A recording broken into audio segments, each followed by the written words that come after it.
मित्रों, आज की इस प्रस्तुति में हम यह जानने का प्रयास करेंगे कि 13 दिनों के बाद जीवात्मा बल प्राप्त करती है और यमदूतों के साथ यम मार्ग पर निकल पड़ती है। उसके इस यम मार्ग की यात्रा में आने वाले 16 नगर कौन कौन से हैं? भगवान श्री हरि गरुड़ को ज्ञान देते हुए कहते हैं कि गरुड़ देव मनुष्य अपने जीवन में जैसे जैसे कर्म करता है, उसकी आगे की यात्रा भी वैसे ही होती है। अगर उसने अच्छे कर्म किए हों तो उसे इस मार्ग में कोई कठिनाई नहीं होती है और वह आनंद पूर्वक अपनी यात्रा पूरी करता है।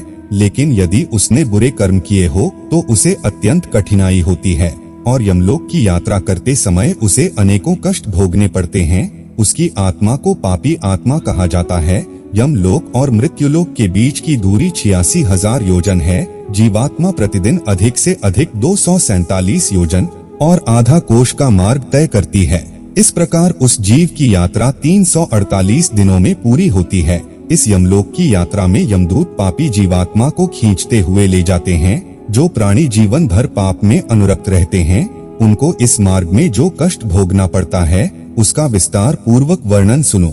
मृत्यु के 13वें दिन वह पापी यमदूतों के कठोर पाशों में बांध लिया जाता है। हाथ में अंकुश लिए हुए क्रोध आवेश में तनी हुई भागों से युक्त दंड प्रहार करते हुए यमदूत उसको खींचते हुए दक्षिण दिशा में स्थित अपने लोक को ले जाते हैं। यह मार्ग कुश, कांटों, कीलों और कठोर पत्थरों से परिव्याप्त रहता है। कहीं कहीं उस मार्ग में अग्नि जलती रहती है और कहीं कहीं सैकड़ों दरारों से दुर्गम भूमि होती है। प्रचंड सूर्य की गर्मी और मच्छरों से परिव्याप्त उस मार्ग में प्राणी सियारों के समान विभत्स चीत्कार करते हुए यमदूतों के द्वारा खींचे जाते हैं। यमलोक के दारुण मार्ग में जब पापी जाता है तो शरीर के जलने के कारण अत्यंत क्षीणता को प्राप्त होता है। अपने कर्मानुसार विभिन्न जंतुओं के द्वारा अंगों के खाए जाने, भेदन एवं छेदन किए जाने के कारण जीव अत्यधिक दारुण दुख प्राप्त करता है। हे पक्षीराज, जीव अपने कर्मानुसार दूसरे शरीर को प्राप्त करके यमलोक में नाना प्रकार के कष्ट भोगता है। यमलोक के इस मार्ग में 16 पुर अर्थात 16 पुर नगर पड़ते हैं, जो इस प्रकार से है: याम्यपुर, सौरीपुर, नगेंद्र भवन, गंधर्वपुर, शैलागम, क्रौचपुर, क्रूरपुर, विचित्र भवन, बहवापाद, दुखदपुर, नानाक्रंदपुर, सुतप्त भवन, रौद्रपुर, पयोवर्षण, शीतढ़पुर और बहुभीतिपुर। ये 16 पुर है जो कि अत्यंत भयंकर और कष्ट देने वाले हैं। सबसे पहले जब पापी या मीरपुर के मार्ग में प्रविष्ट होता है तो दर्द से कराह कर चिल्लाता है, हे पुत्र मेरी रक्षा करो। ऐसा करुण क्रंदन करता हुआ वह अपने द्वारा किए गए पापों का स्मरण करता है और 18वें दिन वह यमराज के उस नगर में पहुंच जाता है जहां पुष्पभद्रा नामक नदी प्रवाहित होती रहती है। वहां देखने में अत्यंत सुंदर वटवृक्ष होते हैं जहां पर जीव विश्राम करना चाहता है, किंतु यमदूत उसको वहां विश्राम नहीं करने देते हैं।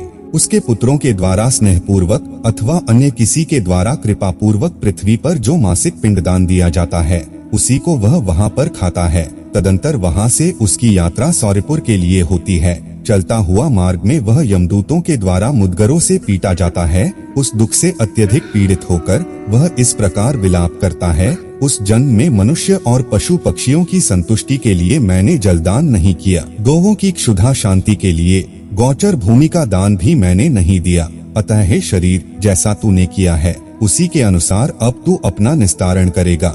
उस सौर्यपुर में कामधारी इच्छानुसार स्थितिशील एवं गतिशील राजा राज्य करता है। उसका दर्शन मात्र करने से जीव भय से कांप उठता है और अपने अनिष्ट की आशंका से ग्रस्त होकर कृपक्ष में पुत्राधिक स्वजनों के द्वारा पृथ्वी पर दिए गए जलयुक्त पिंड को खाकर आगे बढ़ता है। वहां से वहां आगे बढ़ता हुआ यम मार्ग में यमदूतों के खड्ग प्रहार से अत्यंत पीड़ित होकर इस प्रकार प्रलाप करता है, हे शरीर, मैंने जल आदि का सदा दान नहीं दिया है, ना तो नियम से प्रतिदिन गाय के लिए अपेक्षित गौग्रास आदि दान किया है और ना तो वेद शास्त्र की पुस्तक का दान ही किया है। पुराणों में वर्णित तीर्थों की यात्रा नहीं की, इसलिए जैसा तूने किया है उसी में अपना निस्तार करेगा। इसके बाद जीव नरेंद्र नगर में जाता है। वहां पर वह अपने बंधु बांधवों के द्वारा दूसरे महीने में दिए गए अन्न को खाकर आगे की ओर प्रस्थान करता है। चलते हुए उसके ऊपर यमदूतों द्वारा कृपाण की मुट्ठियों से प्रहार किए जाने पर वह इस प्रकार प्रलाप करता है, मुझे मनुष्य योनि प्राप्त हुई थी, किंतु मुझ मूर्खाधिराज का सब कुछ पराधीन हो गया, अर्थात मनुष्य योनि प्राप्त करके भी मैं कुछ सत्कर्म न कर सका। इस प्रकार विलाप करता हुआ जीव तीसरे मास के पूरा होते ही गंधर्व नगर में पहुंच जाता है। तदंतर समर्पित किए गए तृतीय मासिक पिंड को वहां खाकर वह पुनः आगे की ओर चल देता है। मार्ग में यमदूत उसको कृपाण के अग्रभाग से मारते हैं, जिससे आहत होकर वह पुनः इस प्रकार विलाप करता है, मैंने कोई दान नहीं दिया, अग्नि में आहुति नहीं डाली और ना तो हिमालय की गुफा में जाकर तप ही किया है। अरे मैं तो इतना नीच हूँ कि गंगा के परम पवित्र जल का भी सेवन नहीं कर पाया। इसलिए हे शरीर, जैसा तूने कर्म किया है उसी के अनुसार अपना निस्तारण करेगा। हे पक्षीराज, चौथे मास में जीव शैलागमपुर पहुँच जाता है। वहाँ उसके ऊपर निरंतर पत्थरों की वर्षा होती है। पुत्र के द्वारा दिए गए चतुर्था मासिक श्राद्ध को प्राप्त कर वह जीव सरकते हुए चलता है, किंतु पत्थरों के प्रहार से अत्यंत पीड़ित होकर वह गिर पड़ता है और रोते हुए यह कहता है, मैंने ना तो ज्ञान मार्ग का लाभ लिया, ना योग मार्ग का, ना कर्म मार्ग का और न ही भक्ति मार्ग को अपनाया और ना साधु संतों का साथ करके उनसे कुछ ज्ञान अर्जन ही किया है। अतः हे शरीर, अब जैसा तूने किया है उसी के अनुसार अपना निस्तार करेगा। मृत्यु के 5वें मास में वह क्रोंचपुर पहुंच जाता है। उस समय पुत्र आदि के द्वारा दिए गए उन 4 मासिक श्राद्ध के पिंड और जल का सेवन करके वहां एक घड़ी विश्राम करता है। हे कश्यप पुत्र, इसके बाद 6ठे मास में जीव क्रूरपुर की ओर चल देता है। मार्ग में वह पृथ्वी पर दिए गए 5म मासिक पिंड को खाकर जलपान करता है। तत्पश्चात वह क्रूरपुर की ओर बढ़ता है, किंतु यमदूत मार्ग में उसको पक्षो अर्थात अस्त्र विशेष द्वारा मारते हैं, जिससे वह गिर पड़ता है और इस प्रकार विलाप करता है, हे मेरे माता पिता और भाई बंधु, हे मेरे पुत्र, हे मेरी स्त्री, आप लोगों ने मुझे कोई ऐसा उपदेश नहीं दिया जिससे मैं उन दुष्कृत्यों से बच सकता था जिनके कारण मेरी इस प्रकार की अवस्था हो गई। इस प्रकार का विलाप करते हुए उस जीव से यमदूत कहते हैं, अरे मूर्ख, तेरी माता कहाँ है, पिता कहाँ है, स्त्री कहाँ है, पुत्र कहाँ है और मित्र कहाँ है? तू अकेला ही चलते हुए इस मार्ग में अपने द्वारा किए गए दुष्कृत्यों के फल का उपभोग कर। हे मूर्ख, तू जान ले, इस मार्ग में चलने वाले लोगों को दूसरे की शक्ति का आश्रय करना व्यर्थ है। परलोक में जाने के लिए पराये आश्रय की आवश्यकता नहीं होती है, वहाँ केवल स्वक्रमर्जित पुण्य ही साथ देता है। तुम्हारा तो उसी मार्ग से गमन निश्चित है जिस मार्ग में किसी तरह ग्रह विग्रह के द्वारा भी अपेक्षित सुख साधन का संग्रह नहीं किया जा सकता। इसके बाद वह जीव विचित्र नगर के लिए चल देता है। रास्ते में यमदूत उसको शूल के प्रहार से आहत कर देते हैं, जिसके कारण वह दुखी होकर विलाप करता है, हाय मैं कहाँ चल रहा हूँ, मैं तो निश्चित ही अब जीवित नहीं रहना चाहता, फिर भी जीवित हूँ। मरे हुए प्राणी की मृत्यु पुनः नहीं होती। इस प्रकार का विलाप करता हुआ वह जीव यातना शरीर को धारण करके विचित्र नगर में जाता है। वहाँ पर वह 60 मासिक पिंड से अपनी क्षुधा को शांत कर आगे आने वाले नगर की ओर चल देता है। मार्ग में यमदूत उस पर भाले से प्रहार करते हैं, जिससे सनत्रस्त होकर वह इस प्रकार विलाप करता है, मेरे माता पिता, भाई, पुत्र कोई है अथवा नहीं है जो इस दुख के सागर में गिरे हुए मुझ पापी का उद्धार कर सके। ऐसा विलाप करता हुआ वह जीव मार्ग में चलता रहता है। उसी मार्ग में वैतरणी नामक एक नदी पड़ती है, जो 100 योजन चौड़ी है और रक्त तथा पीव से भरी हुई है। जैसे ही मृतक उस नदी के तट पर पहुंचता है, वैसे ही वहां पर नाव वाले मल्लाह आदि उसको देखकर यह कहते हैं कि यदि तुमने वैतरणी गौ का दान दिया है तो इस नाव पर सवार हो जाओ और सुखपूर्वक इस नदी को पार कर लो। जिसने वैतरणी नामक गौ का दान दिया है वही सुखपूर्वक इस नदी को पार कर सकता है। जिस व्यक्ति ने वैतरणी गौ का दान नहीं दिया है उसको नाविक हाथ पकड़कर घसीटते हुए ले जाते हैं। हे पक्षीराज, अंत समय आने पर मनुष्य के लिए वैतरणी का दान ही हितकारी है। यदि प्राणी अपने जीवन काल में वैतरणी नामक गौ का दान देता है तो वह गौ समस्त पापों को विनष्ट कर देती है और उसको यमलोक न ले जाकर उसे विष्णु लोक को पहुंचा देती है। 7वां मास आ जाने पर मृतक बहवापद नामक नगर में आ जाता है। वहाँ पर सप्तमासिक सुद कप पिंड का सेवन करके आगे बढ़ते हुए परीख के आघात से पीड़ित होकर वह इस प्रकार विलाप करता है, हे शरीर, मैंने दान, आहुति, तप, तीर्थ स्नान तथा परोपकार आदि सत्कृत्य जीवन पर्यंत नहीं किया है। ये मूर्ख, अब जैसा तूने कर्म किया है वैसा ही भोग कर। हे पक्षीराज, इसके बाद वह जीव 8वें मास में दुखदपुर पहुँचता है। वहाँ वह स्वजनों के द्वारा दिए गए अष्टमासिक पिंड और जल का सेवन करके नाना क्रंद नामक नगर की ओर प्रस्थान कर देता है। मार्ग में चलते हुए मूसलाघात से पीड़ित होकर वह इस प्रकार विलाप करता है।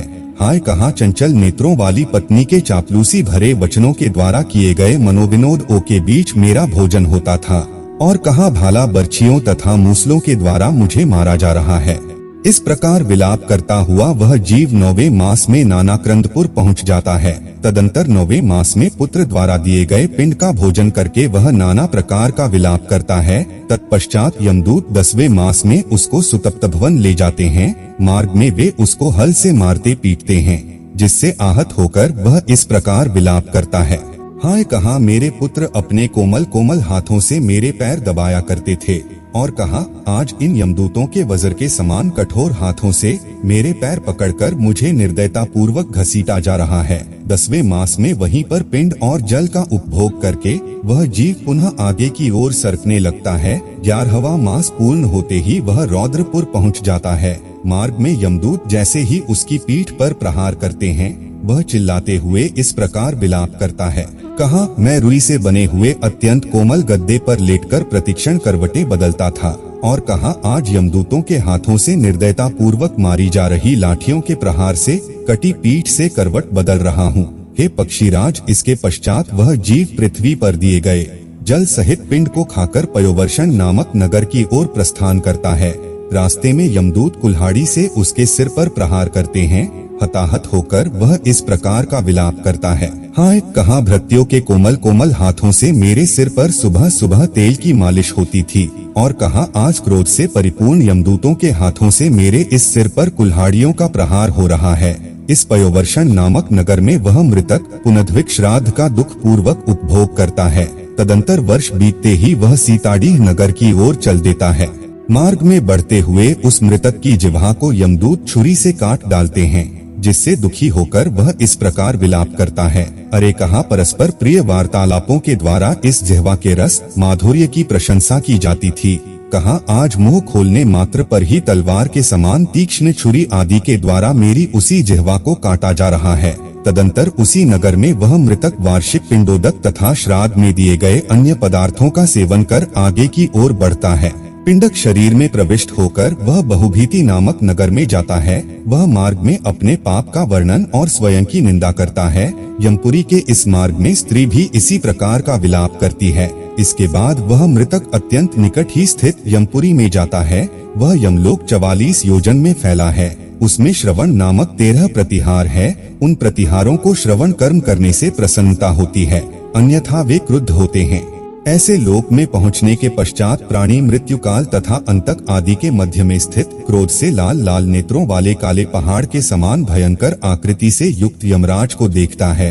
विशाल दांतों से उनका मुखमंडल बहुत ही भयानक लगता है। उनकी भौं भंगिमाएं तनी रहती है, जिससे उनकी आकृति भयानक प्रतीत होती है। अत्यंत विकृत मुखाकृतियों से युक्त सैकड़ों व्याधियां उनको चारों ओर से घेरे रहती है। उनके एक हाथ में दंड और दूसरे हाथ में भैरव पास रहता है। यमलोक में पहुंचा हुआ जीव यम के द्वारा बताई गई शुभ अशुभ गति को प्राप्त करता है। जो लोग छत्र, पादुका और घर का दान देते हैं, जो लोग पुण्य कर्म करते हैं, वे वहां पर पहुंचकर सौम्य स्वरूप वाले, कानों में कुंडल और सिर पर मुकुट धारण किए हुए शोभा संपन्न यमराज का दर्शन करते हैं। चूँकि वहाँ जीव को बहुत भूख लगती है, इसलिए एकादशी, द्वादशी, छठमास तथा वार्षिक तिथि पर ब्राह्मणों को भोजन कराना चाहिए। हे खग श्रेष्ठ, जो व्यक्ति पुत्र, स्त्री तथा अन्य सगे संबंधियों के द्वारा कहे गए उनके स्वार्थ को ही जीवन पर्यंत सिद्ध करता है और अपने परलोक को बनाने के लिए पुण्य कर्म नहीं करता, वहीं अंत में कष्ट प्राप्त करता है। हे गरुड़ देव, मृत्यु के पश्चात सन्य मणिपुर को जाने वाले प्राणी की जो गति होती है और वर्ष पर्यंत जो कृत्य किए जाते हैं, उसको मैंने तुम्हें सुना दिया है। तो यह थी 13 दिनों के बाद जीवात्मा का यमदूतों के साथ यम मार्ग पर निकलना। उसके इस यम मार्ग की यात्रा में आने वाले 16 नगरों के बारे में एक छोटी सी जानकारी। हम आशा करते हैं कि आपको यह जानकारी अच्छी लगी होगी। अगर अच्छी लगी हो तो वीडियो को लाइक करें और हमारे चैनल को सब्सक्राइब करने का कष्ट करें। अगर आपने हमारा चैनल पहले से ही सब्सक्राइब कर रखा है तो इसके लिए हम हृदय की अनंत गहराइयों से आपका कोटि कोटि धन्यवाद करते हैं। वीडियो में अंत तक बने रहने के लिए आपका बहुत बहुत धन्यवाद।